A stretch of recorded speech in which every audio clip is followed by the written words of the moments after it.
President Uhuru Kenyatta akoretwo wathani-inĩ kwa ihinda rĩa mĩaka 10 na akĩrĩkia itĩna rĩake aikari a kaunti ya Nyandarua kũrĩa eranĩire gũtuĩka gavana wa kerĩ kuma mwaka-inĩ wa 2017 igũrũ rĩa Francis Kimemia ũrĩa wathurirwo maramũririkana na njĩra itiganĩte.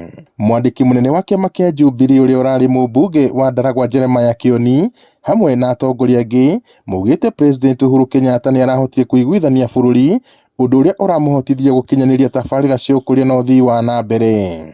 Ũkũria ũrĩa arehe thĩinĩ wa bũrũri wa Kenya, President o wothe ũrĩa ũgũka thutha ũyũ nĩ agũkorwo na wĩra mũnene mũno wa gũkĩra kana wa kũrũga ũkũria ũrĩa arehete. Nĩ wega gwĩka kĩndũ gĩtagwo auditing. Audit nĩ kũrora maũndũ nĩ marĩkũ eranĩire na nĩ marĩkũ ahingĩtie na marĩa mangĩ. Barabara citũ, ũhoro wa gĩthomo nĩ atũreheire ũhoro wa CBC na nĩkĩo gĩthomo kĩrĩa ngwĩciria nginya mũciari wothe ũrarera na ũrĩa ũrenda ambition ya mwana wake nenehe agetĩĩra. Kioni augĩte President Uhuru nĩ arahotire kũiguithania ndũrĩrĩ hakuhĩ ciothe iria ciũmbĩte bũrũri wa Kenya. Atĩ kuma 2017 nginya hau 2022 tũtituona mũndũ weterũ banga akĩhanyũkia ũrĩa ũngĩ ona kana ũndũ wa rũrĩrĩ gũkanĩra na rĩa rũngĩ.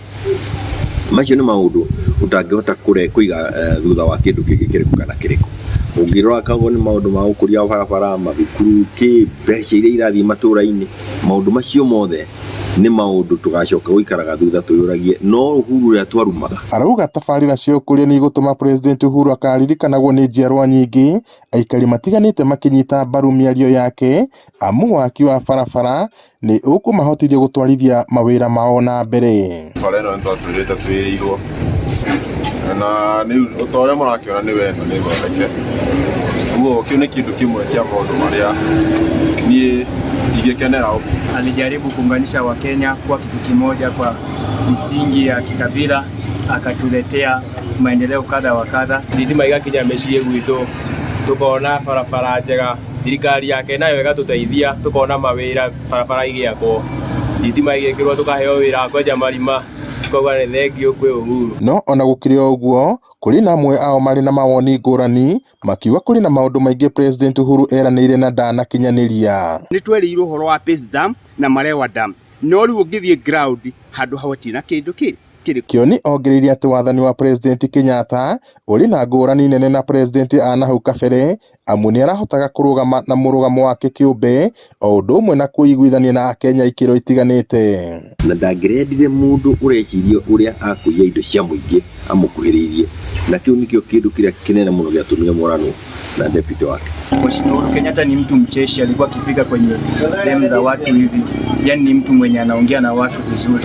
Angĩrokire gĩcigo kĩa Mount Kenya nĩ tũramuonaga akĩhota interact na andũ wega, kũrĩanĩra na andũ, kũmageithia, kwaria rũthiomi rwitũ. Tabarĩra ta ici cia maĩ na barabara no mamwe ma maũndũ marĩa aikari a kaunti ya Nyandarua maririkanaga President Uhuru Kenyatta namo, gũkũ magĩikia na kũrĩ thirikari ĩroka ya William Ruto gũthiĩ na mbere na gũkinyanĩria tabarĩra ta ici.